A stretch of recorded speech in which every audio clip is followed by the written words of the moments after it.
Welcome to No Strings Attached Street Ministry. You know, I've been quiet for many years, but I feel that it's time for me to tell you truly how my heart feels. 6 years ago, and since, I've prayed a prayer for me to be able to see and to feel God's broken heart.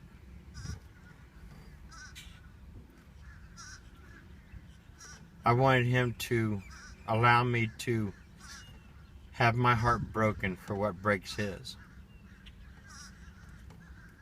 And I'll tell you, sometimes it's been very hard to distinguish that, because at times I truly feel that I've become bitter.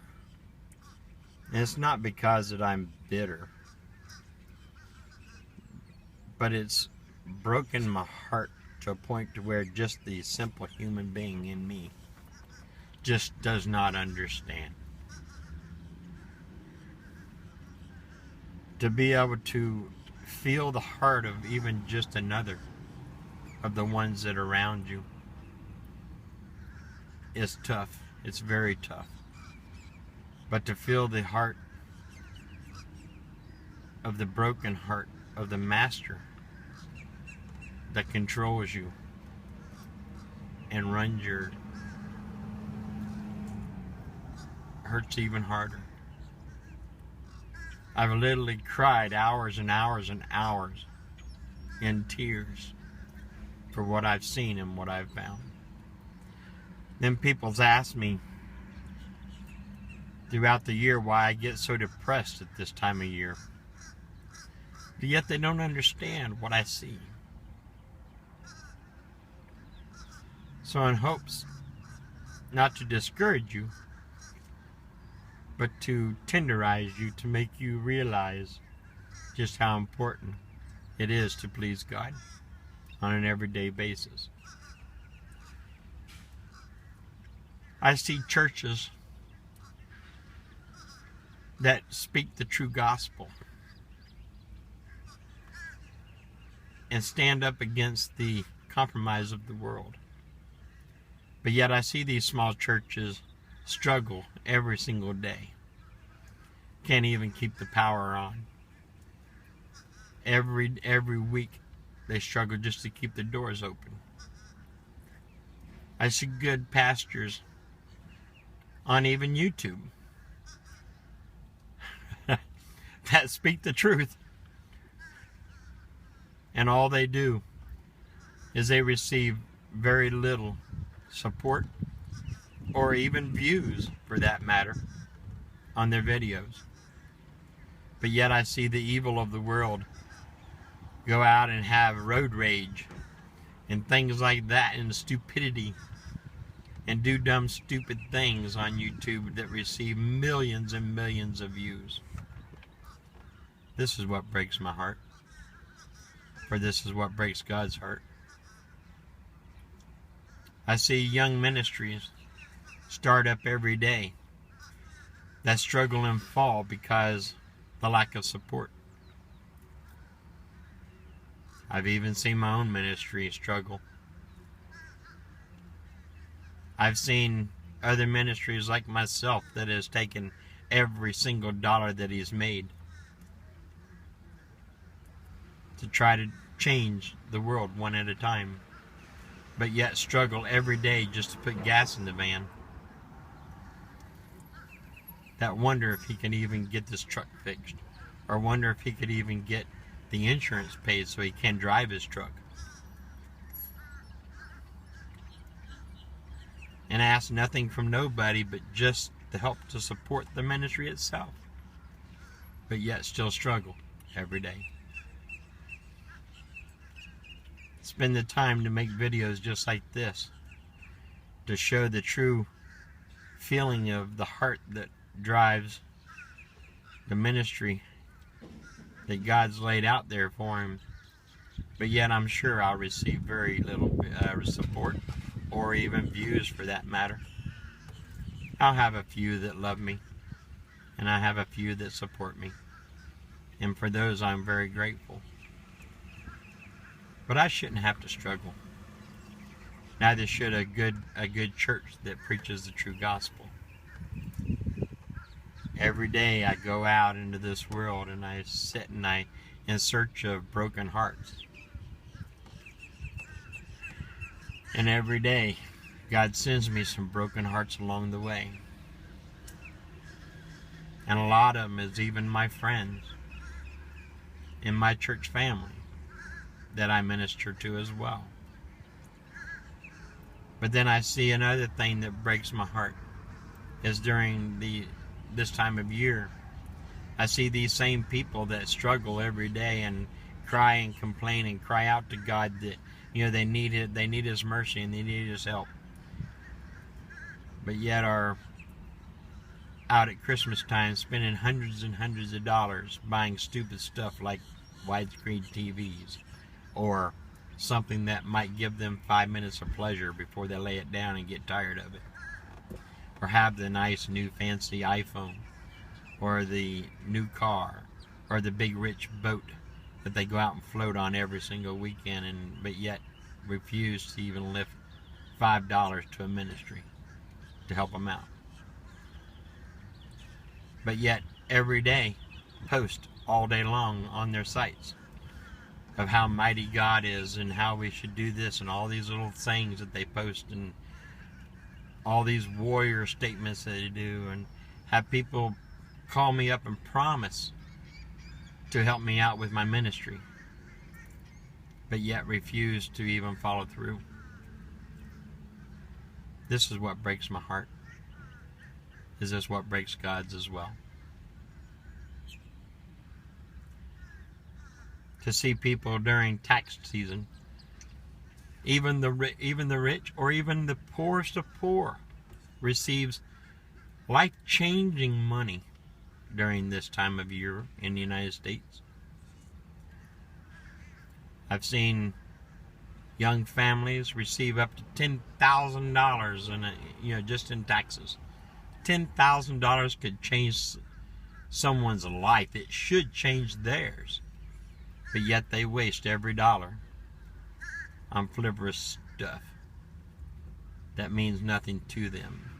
Wasting it going out to dinner and enjoying their little free time, or going on elaborate vacations that they should just be spending to get themselves out of debt. But yet they'll go and waste the money on the good stuff and the fun times, but yet continue to struggle and continue to complain about their struggles from day to day. It's almost like they want to live in their misery instead of taking that money, investing it wisely, and paying off their debts that they so-called wasted with their credit cards to get them in such trouble in the first place. This is what breaks my heart.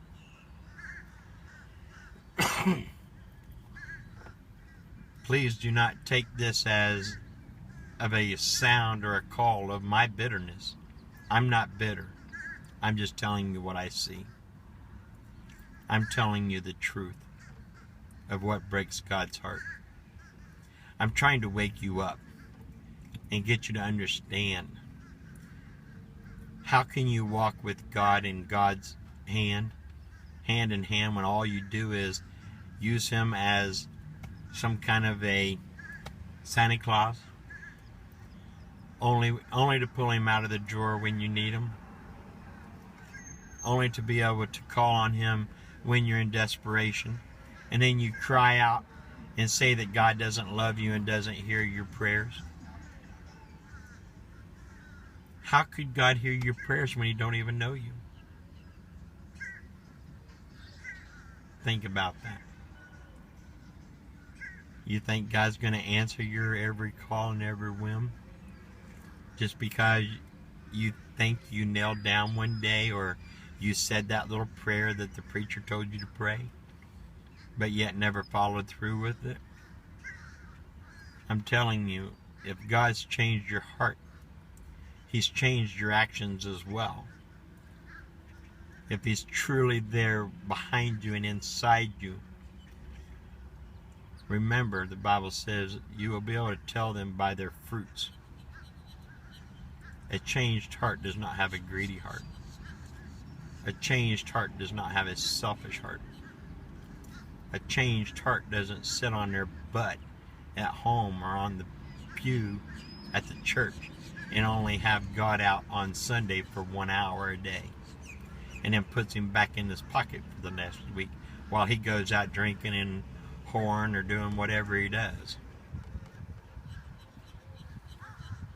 Think about that. And you call yourself a Christian? No wonder the world's in such a crazy shape, because they have no example of how to be a good Christian. If you're truly a good Christian, then start acting like one. Start being the example to the world for them to see the goodness of God's side through you. Because the world also sees your foolishness as well. And then they laugh at your Christianity.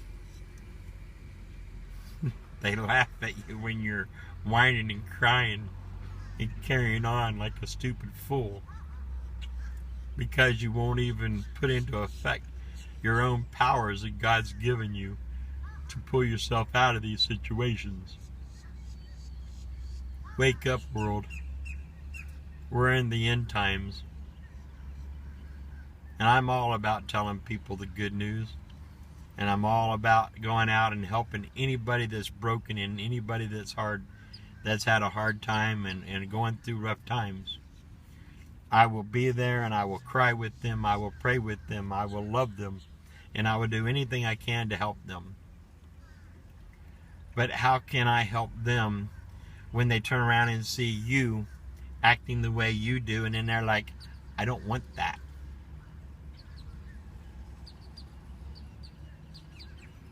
I want a living God. I want someone that's true, that will be there to answer my prayer. I want to see the power of God.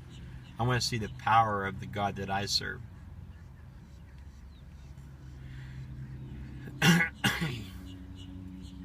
God will answer any prayer you lay out there.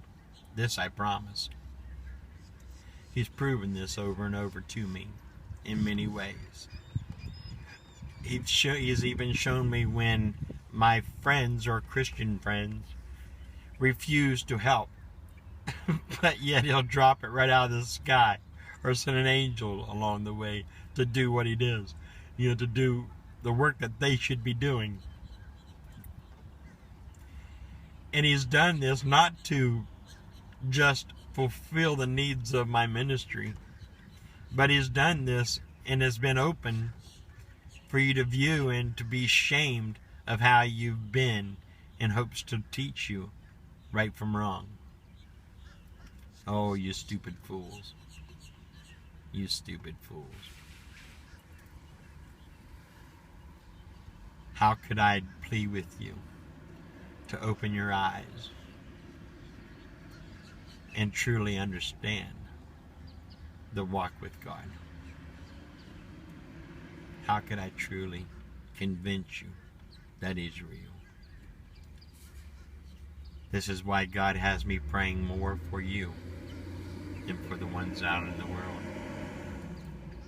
Because at least the ones out in the world are not deceived or living with the deception of thinking that since they've compromised, they're allowed to sin every day and to walk in foolishness every day. And they're blinded so much they actually think that they're going to heaven.